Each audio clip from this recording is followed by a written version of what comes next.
Welcome, welcome, welcome, brother. I believe we are live out here. Yes, sir. Yes, sir. Another live YouTube stream. How you feeling, man? Listen, man, I'm not mad. Pretty damn good week so far. You know what I'm saying? But as always, man, welcome to the Premium Cage Podcast, where we lock into a free state of mind each and every day. We're going all DSPs, of course. And to my right / above for today, I got my main guy, my ace. My left on my right is weak, Sean, better known as Mr. Senior Lee in all your socials. You know. And me, I'm Kenny, man. And we got a pretty special episode today, man. My man, take me away. Take it away. Yes. So, the beauty of this show, man, is not just the fact that I get to sit and talk to my nephew even more than we already talk, but I get to bring on some amazing people that I meet throughout the day to day. And I think this young woman we are about to bring to the stage is very phenomenal. She is the manager of people operations in an emergency department in a large healthcare organization. We don't want y'all going to find her to find out why you got that copay. It's not her fault. Yeah. All right. She's actually currently working on her doctoral degree in strategy and innovation in the healthcare field. Ladies and gentlemen, Miss Jamie Forbes.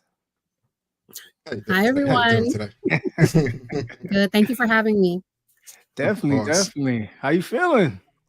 Good. I'm good. It's raining outside. Yeah. So.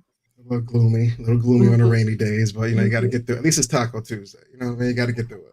Oh yeah, it's Taco Tuesday. That's true. I ain't get a taco though. I got like some turkey sausage, but hey, listen, I got food. I can't argue, right? Yeah. But listen, Jamie, it's so good to have you here, man. I know I got to meet you. I think it was like a couple of years, and just watching you maneuver through the healthcare field, maneuver through life has always been amazing to see. And I thought, it'd be great to come on here. Maybe you got some tips, some stories, something to offer our audience, so they can one day, hopefully get down that path that you're still aiming for. Because as we said, you're still going after that doctorate. So I know this is just the beginning of the story. But first thing I gotta ask you, let's start with the name, Jamie Forbes.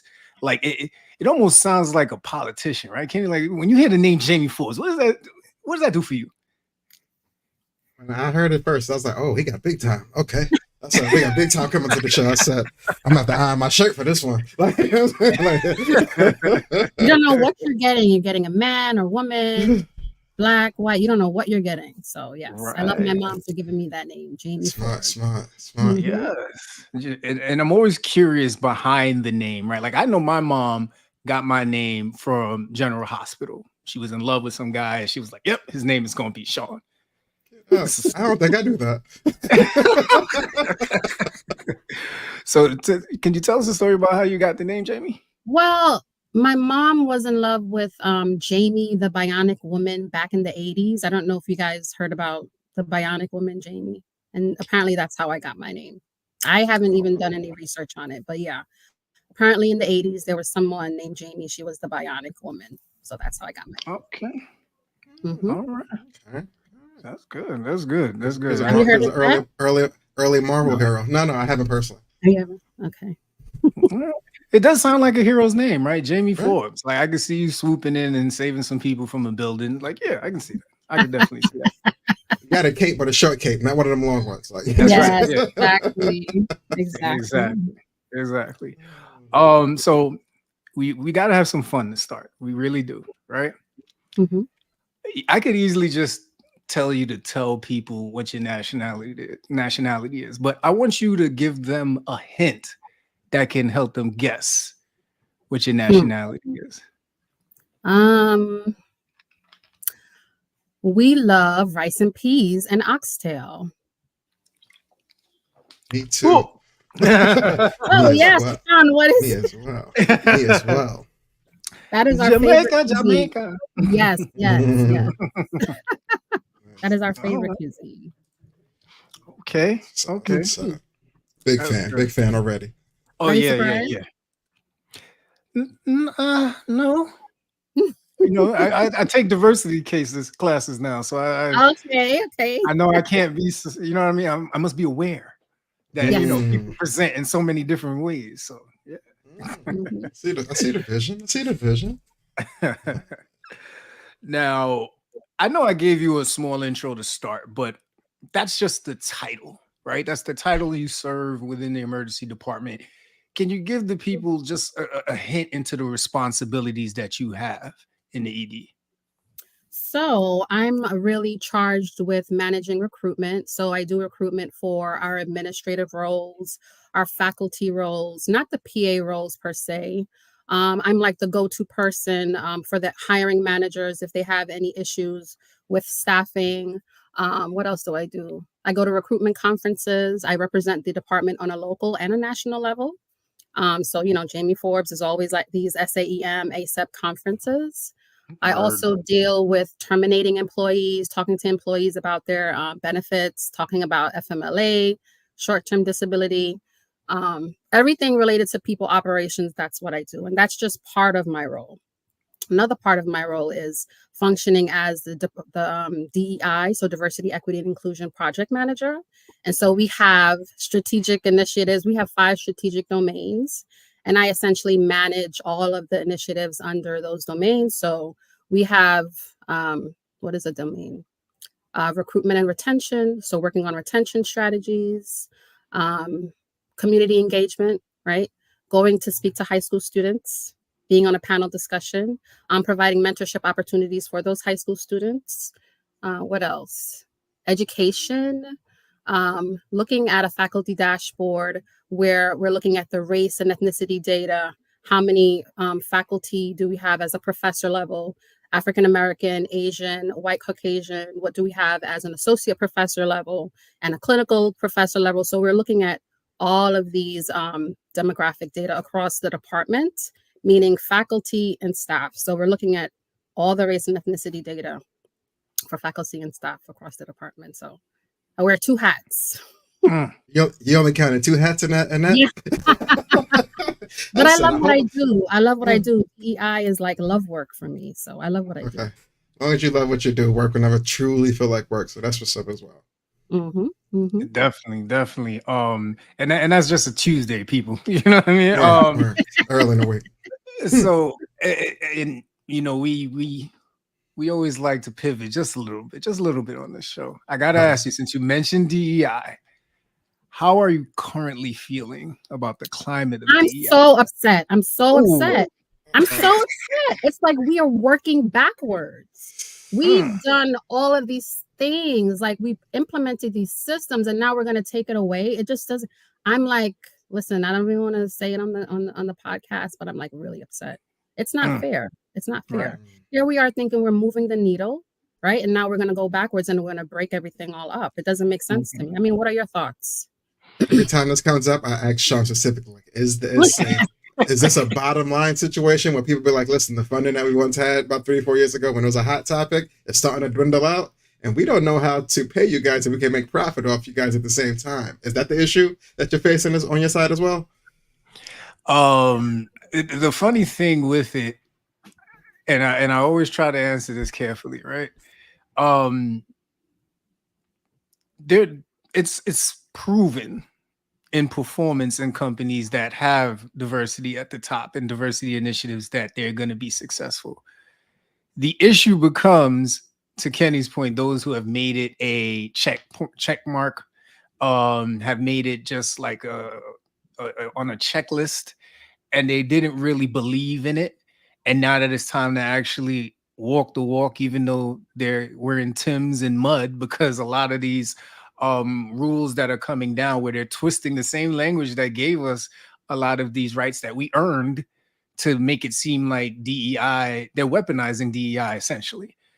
And it's honestly, for me, I'm glad that where I work, there's still some solidarity behind it, but I do fear for those other entities that don't have the same support. And I don't know if you heard, but apparently the Republicans are trying to pass a bill to penalize medical schools, like not give them federal funding if they have DEI programs, which is ludicrous to me. I wish I can go there in Capitol Hill. Sorry, you said if they don't have them? No, if they do have DEI programs, they're not going to give them federal funding. And Republicans are trying to pass this. So it's just crazy to me. Now people are gonna drop it for incentives. That's nuts. Like the whole purpose was the incentive to getting more DEI in your building, but now it's a whole nother ball game. It's Yeah, nuts. man. Yeah, Ugh. it's scary. It's really scary, man. I Mhm. don't know. But at the last panel we did, I had the pleasure of actually sitting on a panel with Jamie to speak to some kids from high school. And during, it's always funny, you think you know someone and then they share a piece of their life and it's like, wow, like how much more deep can you get, man? Like, and then we had to go after her. I'm there like, hi, I'm Mhm. Sean. You know what I mean? I'm from Brooklyn. You know what I mean? But when I heard you speak, you talked about the importance of your late grandmother and how she inspired your path into the healthcare field. Can you tell us a little bit about that? Sure. So back in 2002, I had gotten laid off from an accounting company, which was Solomon Smith Barney at the time. And I had to figure out a way to still receive my unemployment benefits, which was you would have to be enrolled in a program. So I just looked in the newspaper one day and I looked for the Allen School. It was a medical assistant program, right? And so I enrolled in the program. 6 months into the program, I want to say 8 months into the program, my grandmother became very ill. She had diabetes. Both legs were amputated. And she got really, really sick. Now, I would visit her at a particular hospital. I won't say the name because I'm sure times have changed. But I would visit her at the hospital and I would go there twice a week. And during one visit, which was the last visit, I went to visit her and she had passed away. She was dead in the bed. Her face was sunken in. And I was like hysterical. I went to the nurse's station and, I asked them, like, what's wrong? What happened with my grandmother? Yes, she passed away, but I wanted to know what happened. I wanted to know if she was alone. I wanted to know if she died of a heart attack. I wanted to know what happened to her. No one would talk to me. No one would say anything to me. Meaning I was in their face and they wouldn't talk to me. So I just leaned up against the hospital wall and I remember sliding down and I was in tears. I'm like, this is my grandmother. She was like the life of the family and she just died and no one is giving us information. So what I did was, after that happened, I still continued on with my program. I graduated. I didn't even attend my graduation because I was so depressed, with this experience with the healthcare industry, right? And so I took that anger and I took that passion and I turned it into something great. So I had a job. I got a job at a physical therapy practice in Brooklyn, working as a front desk receptionist. The target audience there was like patients who were involved in car accidents. So I would greet them, try to schedule their physical therapy session. And in every encounter, I would see my grandma. So I Mm. always went above and beyond for these patients. If they ever had questions, I was always right there.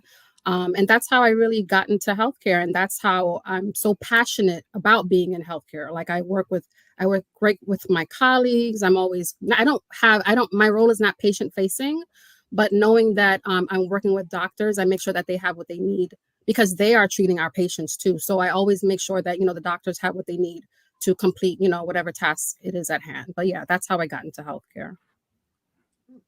Amazing, man. Amazing. Mhm. And Condolences to yes, it's always tough to think about situations, and the sad part about it is that honestly happens a little more than it should. And I think that's why you advocating now for people who really care about the patient is so important, because we know how that filters down. We all are not just working, we're also patients ourselves. So we hope that the people that we encounter when we go into any medical facility are going to care for us, and for the best outcome. And it's really tough to hear that story, but it's amazing to see how you've turned it into this journey for yourself. So thank you for sharing that. I Yeah, found and what that I very. will say, when we were on the panel discussion and when we were doing, the musical chairs, not really musical chairs per se, but when we were talking to the students at each table, and there was at least one student at the table that said that, my story resonated with them. So that also shows me like we have a real issue. you know? So it's like really, it's sad. I feel like it's still happening. It's still Mhm. happening. People are Yeah, in healthcare, they should be there for the patients. You shouldn't ignore patients. You know I what I agree. mean? It's affecting the whole Oh, patient experience. I agree. I agree. And I really hope that, just even from you coming on here and sharing this story, it does connect and resonate with someone where they, find I want to say the strength to be able to, do something possible and positive where they can give back to the community and give back to healthcare as well, because we have to find a way to find community and take care of each other. I mean, if we don't do that, then we're really leaving ourselves just in the hands of people that just don't know what to do. And I don't see how that's going to be beneficial. Mhm. And the other thing I really liked about the panel is if you can keep a 15 to 16-year-old's attention for more than like 2 minutes, you've done something very special in this world, because facts. I, a teenager focusing on you talking about your life, They were that's well hard. behaved. They were well behaved. Yes, they were. Yeah, Yes, Mhm. they like keeping were. kids' attention is super tough. Yeah, Yes. man. Oh Yeah. man. A quick question as far as moving on to a society kind of standpoint, addressing a few issues from a woman's perspective, of course. The stigma around women in the corporate world. Don't get me wrong, I hear about it, but Sean probably get a little bit more detail as far as the DEI sense of it. But being an actual woman, like how has your experience versus when you started, your initial entry into the healthcare field versus where it is now, as far as the stigma with women in the corporate world, like where you at with it? It's so bad. It's so bad. I will say that when I first started, and I'm sorry to say this, but when I first started, working for that physical therapy practice, I didn't realize like I was Black. Mhm. I honestly didn't realize I was Black. It's not until I got to the corporate world where it's like, you're Black. There's a lot of microaggressions, right? I've experienced a lot of microaggressions, and it's really hard to deal with it. I would say I have tough skin. I'm very resilient. I'm sorry to say it, but at the organization I do work at right now, it's challenging. It's challenging. You have to deal with different personalities. People judge you. People will deliberately try to limit your career as like career trajectory just because you're African American and you're smart. Jamie shouldn't do this. Jamie shouldn't be this, or whatever the case may be. I mean, I'm sorry to say, but yeah, that's what I've been experiencing in the corporate world. So you have to like be very cognizant of like reading the room. You know what I mean? Reading the room, having emotional intelligence, knowing when to speak up, knowing when to keep quiet, trying to be as simple as possible. I mean, what has your experience been, Sean? Because this is just my experience. I'm not saying everyone will experience it, but Mhm. Um, it's I would say for the department that I work in, we've come a long way. Um, I think we just promoted our first senior director, who is not the common race, and she's a female, and she actually like knows her stuff. So we have another associate director who is West Indian, and I think we're trying. We're trying, but there's always that male at the helm. So it's always like, are we really meeting the marker for the women that are in our department?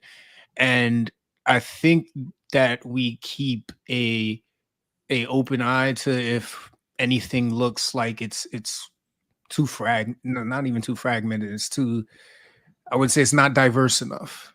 mhm, Um, but as a Black male, it was rough. You know what I mean? And just trying to get to that table, I understand it was rough, but I understand being a male helped, because I can only imagine what the ladies, or the females in our department had to go through to be able to get where they're at. The senior director that I know, I actually watched her go through it and actually get confirmation from the previous boss that she didn't pick her because she was afraid that since she was a new mom, she wouldn't be able to do the job. That's horrible. That Horrible. to hear that up close, I looked at her and I was just like, 3, 2, 1, 1, 2, 3. You know what I mean? Like, but she handled it like a champ, and kudos to her. But we're trying. We're definitely trying. And that Yeah. news alone, from a female perspective, has got to be tough because it's like, if Yeah. anything, that makes you a stronger person inside. So the job is honestly easy at this point because now you're juggling something at the home as well as coming into the office to do what you already knew how to do. But now you're just a better person internally to get the job done. So luckily in my field, though, it's small though. I'm in a very small firm. It is male oriented as far as upper management is concerned, but there's not so many bodies there to where I feel people aren't getting their just due on the female perspective end of it. So we do have a couple ladies there in the house who are super talented and intelligent in what they're doing. They do Photoshop way better than I do. So it's a help of super important to the firm getting things going. Yeah, it's tough. And then what I also thought about in that moment is, wow. So just imagine if you would have got promoted back then, where you would be now. Like, she's just now getting senior director. If she got promoted back then, she'd probably be Vice VP. president. Yes. Yeah. She would own the building and I want to quit your street. So listen, if she's listening, kudos to you, because I couldn't have done it. I couldn't have done it, man. But it sometimes it gets bigger than the professional realm, right? There's other businesses. If you as entrepreneurs, right? My wife is an entrepreneur, and in the sense of her trying to do her business, there's instances where people don't see her as a businesswoman. They just see a woman. And I mean, for, of course, obvious reasons, right? That pisses me off, but it just makes me think of like nieces and sisters and, what I mean, cousins who are going out there and trying to go about their business. And there's still this old adage element that, they are lesser than. And it's like, how can we as men become better allies so that this doesn't continue? Great point. Allyship. Good point. I like that. Yeah, man. All right, so we're gonna keep this thing rolling. You are not only a career woman, Jamie. You know what I mean? I know that you are a mom. Yes. And I know you got a story behind this as well. How is being a mom impacted your journey, especially after, like, I hope what happened to my friend didn't happen to you, but how has it impacted your journey? Oh, it has really impacted my journey. So I will say that I've been trying to go to school for a long time, and I would have to I would have to not drop out, but I would have to unenroll because I have kids, right? There were times where I had to bring my daughter to Brooklyn College campus because she was sick. And there are times when, my son is autistic, he would have his own issues and I would have to stop going to classes, right? Because, I have to take care of home. It has been really challenging as a single mom, juggling school, juggling work, juggling my son's diagnosis. And I also have my daughter. She is going to be graduating from University of Buffalo in May. So I'm happy about that. But it has been congrats to her. Yes. It has been very challenging. And I would say I don't have a superhero cape, but I do feel like a superhero. That's right. Because I'm managing to do all of these things. Like, I've been in and out of school for a long time. I went to LaGuardia Community College. I went for a semester. I dropped out because I was pregnant with my daughter. I went to Medgar Evers College, dropped out because of my son's diagnosis. Then I went to Brooklyn College, dropped out because I couldn't manage, having an autistic son and, managing his needs. And I was still going to school and having my daughter, dropped out. And then I finally finished with my bachelor's in health and human services from Monroe College. The only way that I was able to actually finish was because I took it online. And then I've been smooth sailing ever since. I finished my BA and then I went for my MBA and then now I'm working on my doctorate. So it's been challenging, but I'm just like, it's more motivation to me. You know, I'm very resilient, and, you know, it's a lot, but I get it done. I try to not make excuses now. I mean, before it was like impossible, but yeah. Now, I love what you said there. Get it done. Get it I done. think we had another guest on here that they use those three. I love those three words, right? There's Who's no the other? excuses. There's no excuses. It's just get it Get it done, right? done. Yes. How, and we kind of talk about this in our DEI work, right? Going from a fixed mindset to a growth mindset. Right? How do you go from I don't have the time, I don't have the what is it, the freedom, I have too much responsibilities, to this is getting done no matter what? What advice could you give to someone to get to that mindset? That is such a great question. What has been helpful for me is I at least try. If I don't try, I'll keep thinking about it over and over again. I give myself SMART goals, right? Mm. I try, and I do it strategically. If I'm in a semester and I know I can't finish a semester because I have too many things going on at work, I will drop a course. Like if I'm taking 2 courses, I will drop a course. I just have to be realistic with myself, and I'll just make changes. I'll make sacrifices to get it done. If I can't get it done now, then I'll, you know, make changes. Maybe I won't study for this certification that I'm trying to do. So for example, I was trying to work on my Forbes Empower company, which is an empowerment company for women, single women. And so I knew that I couldn't work on my company because I'm still in school working on my doctorate. I'm trying to study for my SHRM examination, which is SHRM is the Society of Human Resources. It's like the gold standard in human resources. I'm studying for that right now. And then I have work, right? I have 2 jobs at work, DEI project manager and a manager of people operations, right? I know that with all of these things, I cannot focus on my company right now. So until I finish, you know, studying for my certification exam and I get that checked off, then maybe I'll start working on my company again in July. So it's like, you have to be strategic. What can work now? What needs to be put off? Like what needs to be sacrificed? But I do, you know, in everything that I do try to get it done. I mean, if that's helpful. I mean, that works for me. Hey, that works for me. Some people just right. Some people just need a roadmap. You know what I mean? Yes. Like, you know, so that works, man.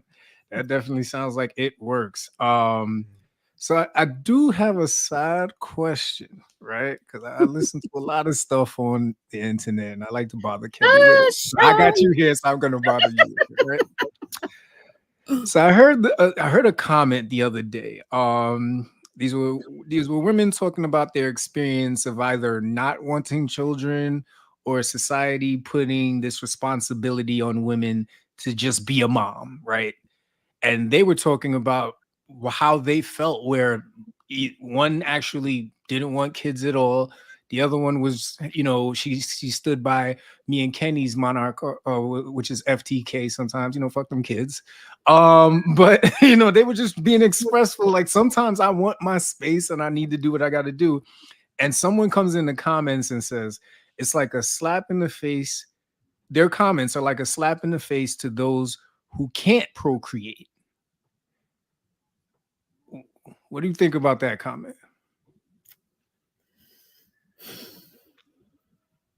To each his own. To each his own. Like, it's a slap in the face. I mean, you can't force people to be moms. You know, you have people who have children and they give them up for adoption, right? Mm-hmm. I was fortunate that I had my child at 19 and I took that responsibility. I'm happy. You know, I'm so proud of my daughter. It's, you know, you can't force people to be moms. I mean, I don't know what else to say about that. You can't force people to be moms. Yes, some people try to have kids, but maybe, you know, it's not supposed to happen. Like, I don't know. I mean, what do you think about the comment? Oh, I stay out of women's business. To each his own. Like, leave the women. We should be able to do whatever we want to do with our bodies. I got 2 daughters, so I think I know what I'm talking about at times, but I really don't. You know what I mean? But to have any input on it. It just feels very dated. It feels very like an old term of a stay in the kitchen kind of motto. You know what I mean? Where that's just not the place anymore. Like it's cool to visit. Like you know what I mean, if the family's hungry, you want to grill cheese for yourself. But just being a place you kind of are chained to for the duration of the day, every day, that's nuts. You know what I mean? So I can't stand by that in today's time. Like I would get it if I was 85. You know what I mean? But time has moved on. You know what I mean? So yeah, I can't get jiggy with that in today's time. I can't get jiggy. It makes me think of, and you know Jason Rose, man. He's always dropping some gem. Jason said we've lost the ability to disagree. Jason said that in February, and that stuck with me for the last 2 months because he's absolutely right. I get the foundation of the statement, right? There's women out there who can't procreate. So why are there other women? And I have to be careful because this can turn into a terrible soundbite. This is a comment from somebody else on another statement, right? But there are women out there who can't procreate. We get that. But have we lost the ability to hear out the women that can procreate because of their feelings and what they're experiencing? If we can't listen to them, then what sensitivity do we want them to have for the women who can't procreate? Because each one is going through their own experience. To your point, Jamie, everybody is having their own unique experience in this life, and everybody has the right to have their story heard. And if their story is this little kid is a nightmare, then that's their story. You know what I mean? Like, so that's the only thing I can express on that. Hopefully, they don't come for me in the comments. They always do. They always do. But it's weird. I don't know. Just to kind of hop what you were just saying before. How can if you go through that line as far as what a woman can and can't do, it kind of goes back to the point of putting them in a box. It can't be there. Like, you know what I mean? So once you get out that box, and I think it really comes out to judgment and merit as far as people not accepting someone who may not, like you said, may not be able to procreate, but having a thought or a vision on what a mother should be doing. That mother may not want to respect that opinion because they felt they didn't go through it. Not that they can have sympathy for what it could be, what it can take to be one, but people kind of put that in front of people as far as like not putting you in a book, but it's like, hey, you haven't lived my life, so who are you to tell me what I should do? Even if you are the same gender as me. Like, now that we are both on the same side of the table, we still got to push ourselves apart from each other because you still ain't me. You know what I mean? I think that might be a good gray area where I think people don't feel you didn't earn it. So I'm not listening, man or woman. So blending everything, right? Everything is blended. They always talk about work and life balance, right? So we keep going from life to work to life because at some point they're just ingrained. And with the 8 degrees that you're going after, we can tell that there's a clear blend of everything when it comes to Jamie. Like I said, 8 degrees. I got 8 degrees, man. You know what it is? It's like I'm very ambitious. I wasn't able to finish what I started before, but now I'm actually, I have the flexibility to actually finish now. So I'm just going straight, get the doctorate, and I'm going to teach eventually. So yeah, Beautiful. My 8 degrees.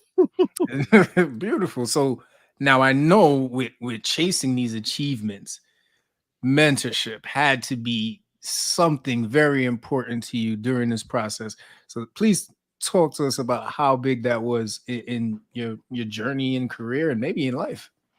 So mentorship, I strongly advocate for that. If anyone has any opportunity to get a mentor, get one, because they help you navigate the intricacies of, life, your job, your career.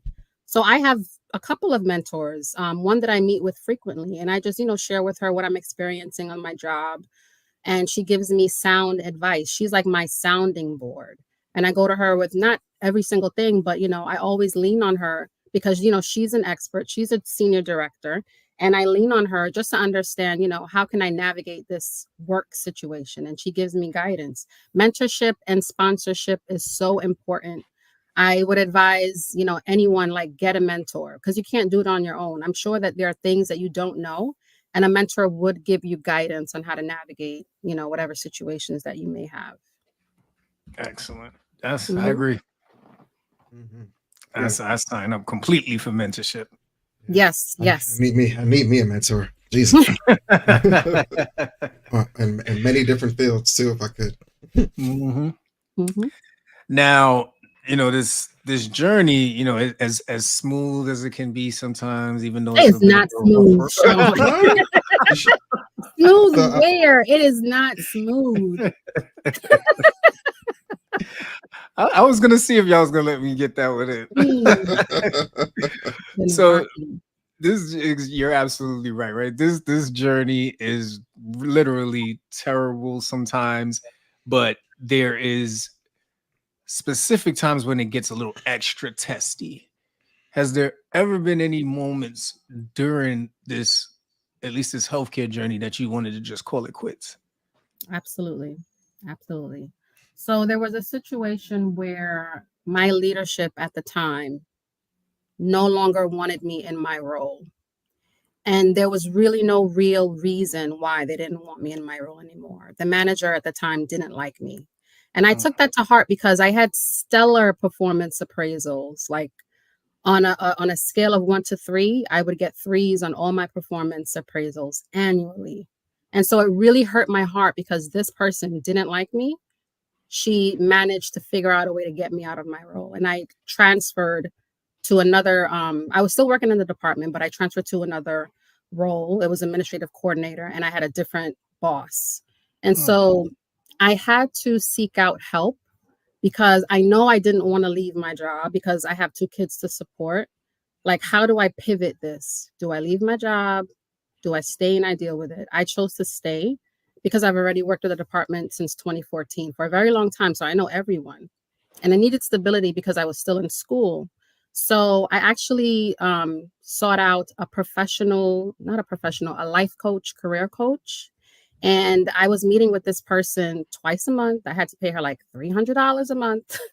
And I mm. was working with her for an entire year. So $300 a month times 12, that's $3,600 I had to spend to just for her just to help me like navigate this issue, what's going on in my life. And in retrospect, I was blaming myself because I'm like, why would my boss not like me? Why would they do this to me?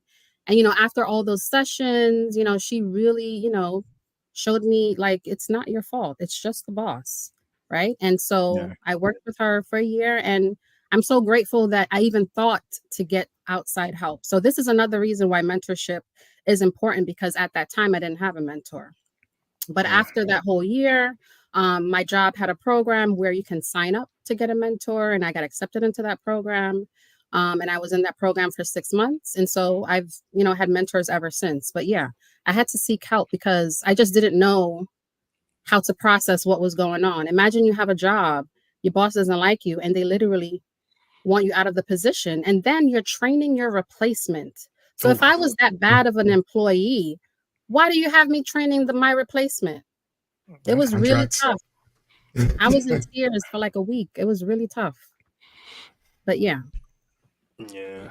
Well, first, I commend you for having the fortitude to get through that, and then the know-it-all to say, you know what, I'm going to invest in the fact that I can get through this. I just need help. And Mhm. sometimes I can only speak for myself. Asking for help is not sometimes always the go-to. It's Mhm. always almost like a do it yourself. But sometimes we really need to be able to ask for help. Yeah, especially in the Caribbean culture, like we're not supposed to ask for help. That's Mhm. what it is, like especially in the Caribbean culture.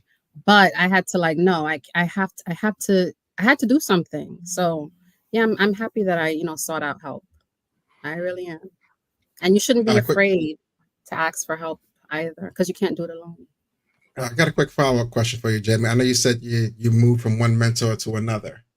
Now, how does the end of that road go with mentorship? As far as I've never heard of someone actually leaving one to not move on to another one, but does the path kind of end with what I needed you for? So I'm going to move on now. Is that like cheating now? Well, I was a part of a program, and I was a part of the program, and the program ended. But I do still keep in contact with that mentor. I just don't lean on her as much. I lean more on. I found another program, so that's I'm a go-getter, right? I'm looking for all these programs across the health system, and anything that I can find, I sign up for it, and then once the program is over, I'll just get a new mentor. But I do still keep in touch with that other mentor. They're just not as frequent. Okay, I wasn't sure if you was like when the cold turkey type. It's like, yeah, it's been cool, but my contract with you is up. I got bigger, better things to do. I love where we're at, but this is a stepping stool from where I'm trying to, you know what I mean? That conversation might be rough. Yeah. It's tough when they go, it's not you, it's the program. You know what I mean? Like nobody wants to hear that. Nobody wants to hear that. Exactly. the way my life trajectory is going, But to your point, Kenny, knowing when to end a mentorship is just as important. Because if in any way that mentor is not meeting the need that you have, it is very important to make that clear with the mentor. You know what I mean? You can't, if you're going to be a go-getter, you also have to prioritize how your time works. And you want to save the relationship with this person. You don't know what they're going through. They may just be very busy and probably gave up time thinking they would have it. And then boom, that time is gone. So it's important to read that and also let that mentor know, hey, listen, this was nice, but I think I need someone who, I think I need something a little different. And if they're worth their salt, they'll understand that, yeah, I kind of felt that way too. I just didn't want to end it on you, but I get it. So you're absolutely right. Yeah, absolutely. Especially if it's a paid mentorship. It's like, listen, you should have said something sooner. Well, sure. Okay. Interesting. So now, Jamie, I know you got deep roots in Brooklyn. Tell us about some of the community initiatives that you support, and I definitely want to want you to talk about the youth sports that you're involved with as well. Yeah, so about 2 or 3 years ago, I rekindled a friendship with a friend. And he's a part of Dunkers Delight Basketball. So Dunkers Delight Basketball is a Stop the Violence basketball program. And we do tournaments in Wingate Park. And the tournament runs from Thursdays to Sundays. We start up in June and we end in August. So we do provide basketball clinics free of charge for kids in the community. And it's so important because, it's really a movement, right? When I say it's a movement, Dunkers Delight is a movement in that it helps channel positive energy for the at-risk youth of the community. I'm sure you guys know that, the community is plagued by a lot of gun violence, alcoholism, crime that happens amongst, the youth. And so this program is really a prevention program, and it helps the youth build on their teamwork, skills, their leadership skills, sportsmanship skills. And so where I come into play is I don't really manage like the scheduling or anything like that. Where I come into play is I send out letters to politicians, trying to seek funds for the program because this is a free program, the basketball clinic.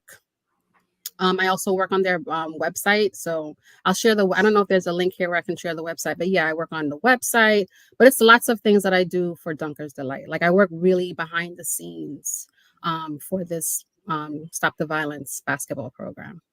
And it's really great. What I found to be so amazing last year is that seeing like the 5-year-olds playing basketball is so amazing. And now we want to expand it to special needs. Like we want to have a division where people in wheelchairs can play basketball. So it's really, we're really inclusive. Yeah. So we have different divisions. Like we have 18 and under, 16 and under, 12 and under, all these different divisions. We have an adult division, but it's really massive. I love being a part of Dunkers. Like I really like it's so great to see like the little kids playing basketball. Like I just want to cry. Like, oh my God.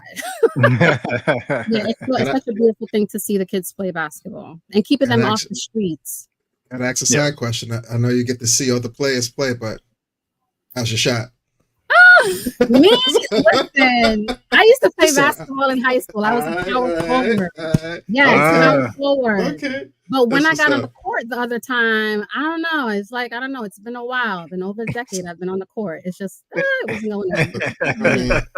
I mean, the stroke is still there. It's just small business now. That's all. Yes, It's small business now. That's all. that's Nothing form. personal. Nothing personal. It's like the room got father. Like what happened? Yes, yes. So You they put guys that in should come Steph out to- Curry. You guys should Yeah. come out to the games this summer. Oh, for Yeah. sure. Big Yeah, basketball fan. I definitely. got to bring the kids. Yes, Definitely. yes. But yeah, that's not. I'm a part. That's like my heart and soul. So that's another thing that I'm working on. See, so many See? things. Don't Is it? forget you got. It's Hey, love don't forget work. you got a business. You got a business to create. So just remember. Mhm. Yeah, but it's Gotta great. keep, It's really great. gotta keep on track. But before we get into the last quarter of it, where we kind of hit you with the spicy questions. Oh, no spicy. We're not there yet. We're not there yet. But quick question: what career or life advice would you offer someone, to whoever's listening today? I would say be intentional. Be intentional. You are responsible for your career. You cannot leave your career up to anybody else. It's all you. If you want to grow into another role, like let's say you want to become a manager, look at a manager's job description and look at the skills that you need for that job and just, try to do those skills in your current job, right? You have to be intentional. No one is in control of your career but you. So just be intentional and be realistic and, don't give up on yourself. Because just before you give up on yourself, something is just going to happen. And, just don't give up on yourself. I mean, that's what I take with me all the time. I never give up. I always try. I would rather have tried than to have not tried at all. So, Mm. Hey, oh man, that was a good one. And Yep. and prayer, if I had to add in the end of that, prayer works. yes, yes, for sure. Absolutely. All right, Jamie, you have entered the FCP top 10. Ooh, I'm so scared. I mean, as you should be. So this is how it's gonna go, right? The first 5 questions are gonna be strictly professional. The last 5 is spicy time, right? I'm And gonna this take is the on the public professional. I'm gonna take the professional. Okay. Kenny's gonna take the spice. Spicy. Okay. Because he's good with it, man. He's gonna, yeah. Okay. We got some time tonight, right?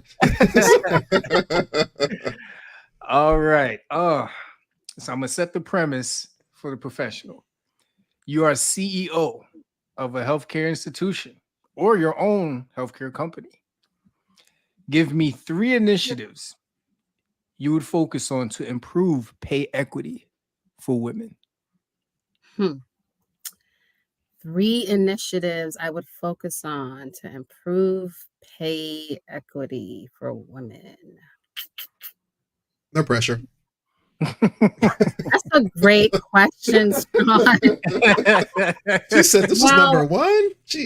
Yeah, number 1. Well, I would definitely look at the data for all of the women, like create a dashboard.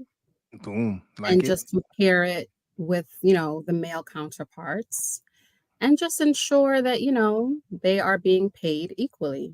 I mean, that's one initiative. I can't think of 2 other initiatives. I don't know. I guess I'm not thinking, but yeah, that's definitely one thing I would do. I would look at all of the women's. How about coordinating with HR? I mean, from the minute they get in the door. That is a great point. Coordinating with HR. Speaking to a DEI rep right now. No, she knows it. I'm just catching her off guard. Coordinating with HR. Yes. She's studying for shroom. And working on retention, I guess. Working on retention tactics. Yep. Yeah, that's what I would do. Excellent. I like it's it. Not 3, but it's 2. It's all good, man. So 2 out of 3. That's not a bad percentage. Oh, I'm That's not a scared. I mean, you passed the test. We don't need it at 65. You know what I mean? All right.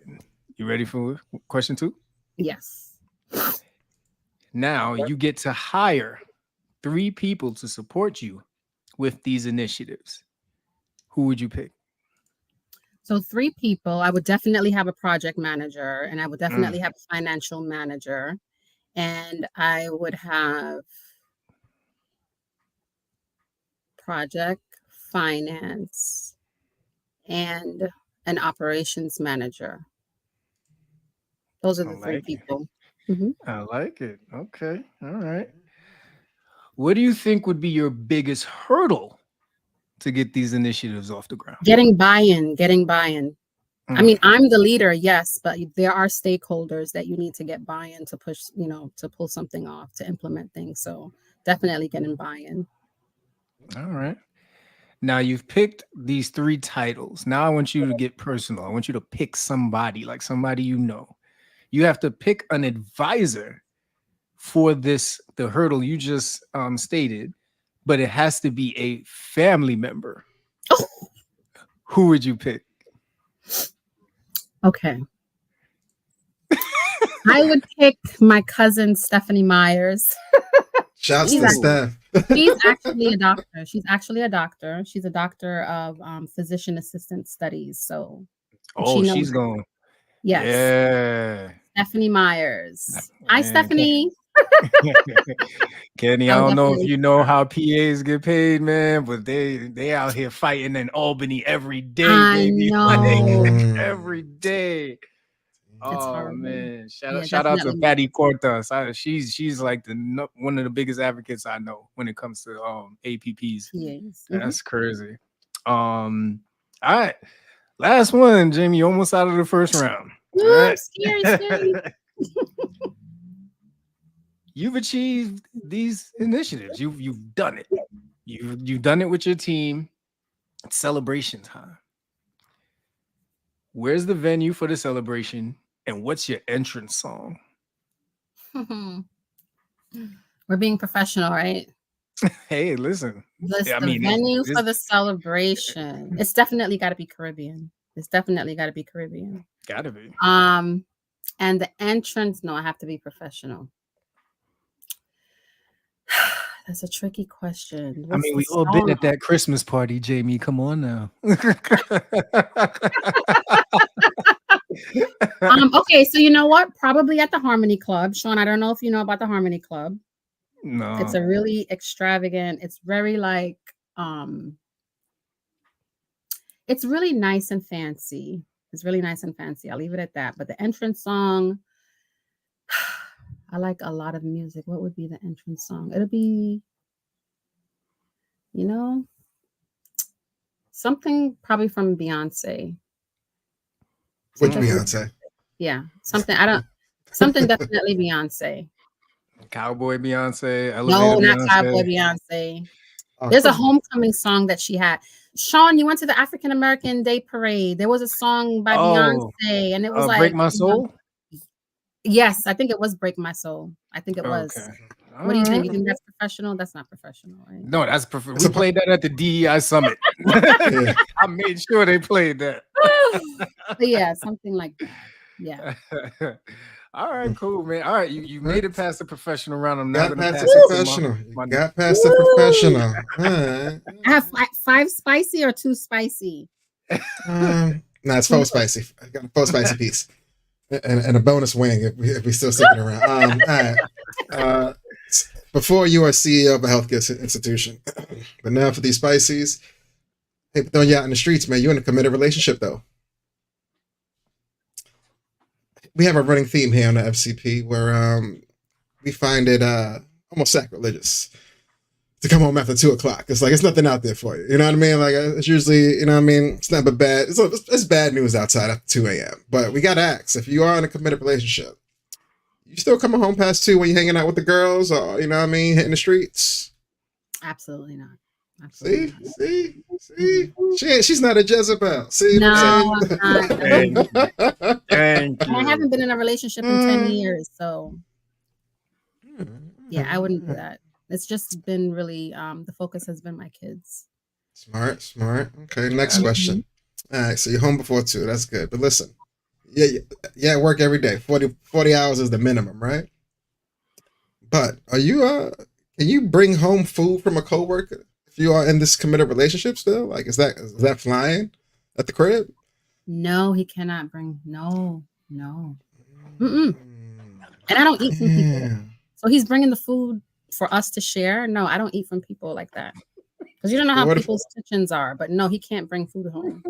But even if it's highly recommended, like he's like, yo, I had it last week. It was alright. I think No, that's supposed to be my man. I would cook for him. No, he's not allowed to bring food home.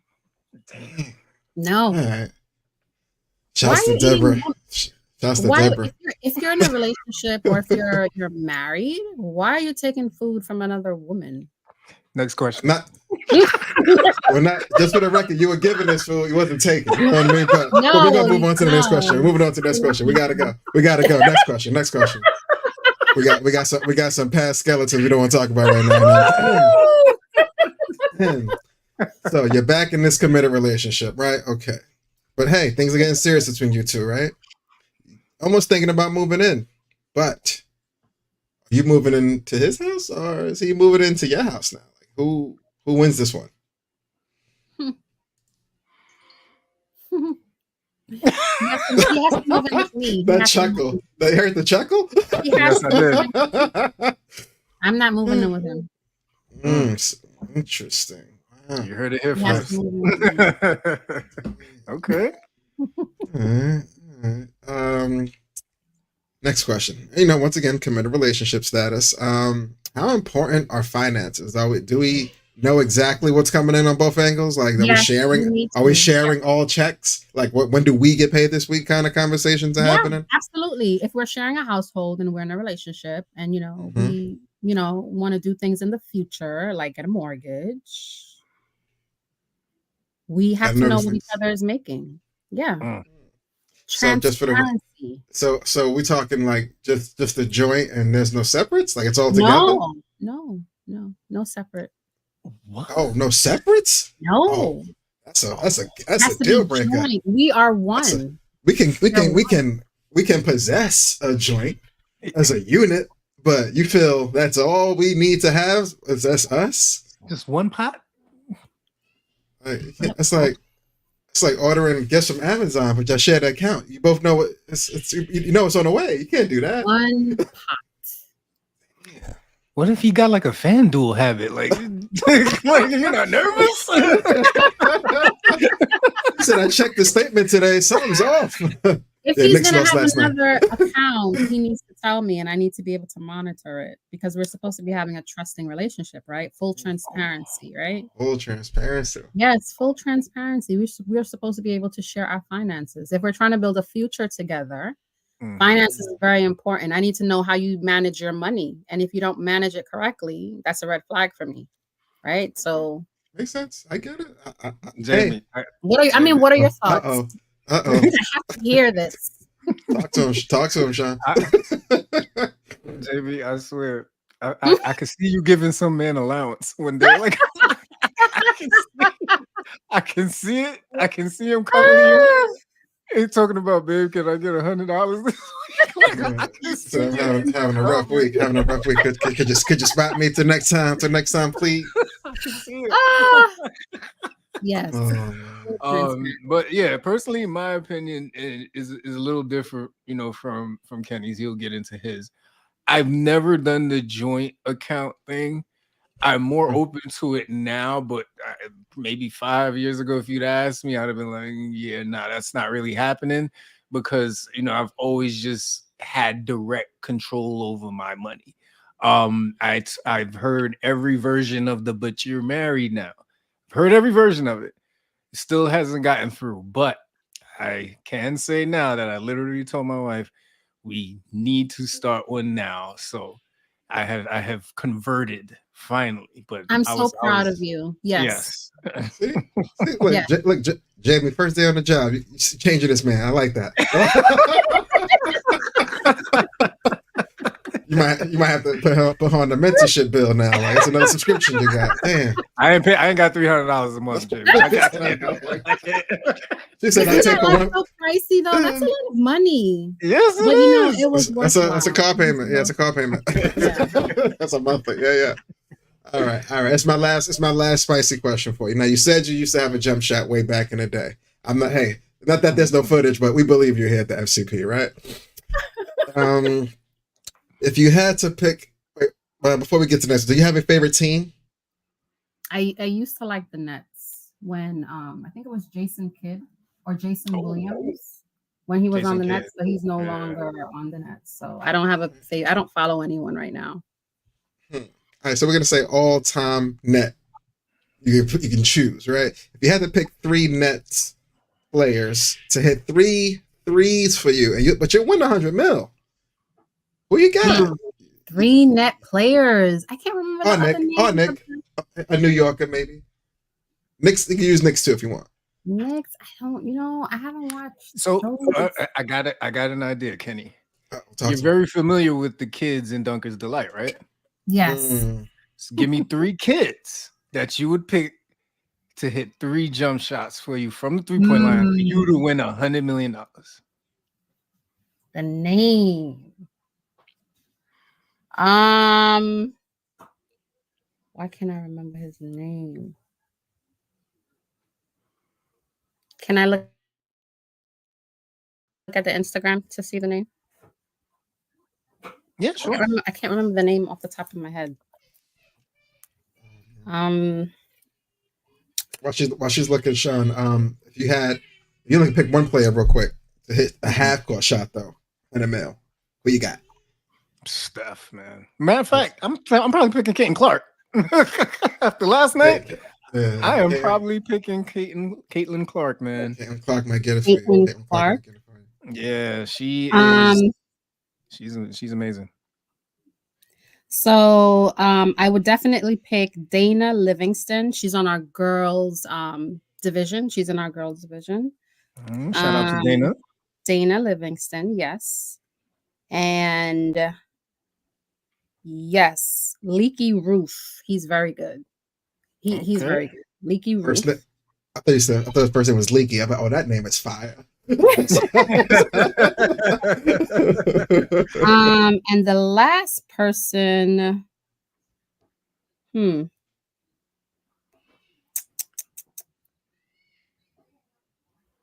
don't know why the names are not coming up to me.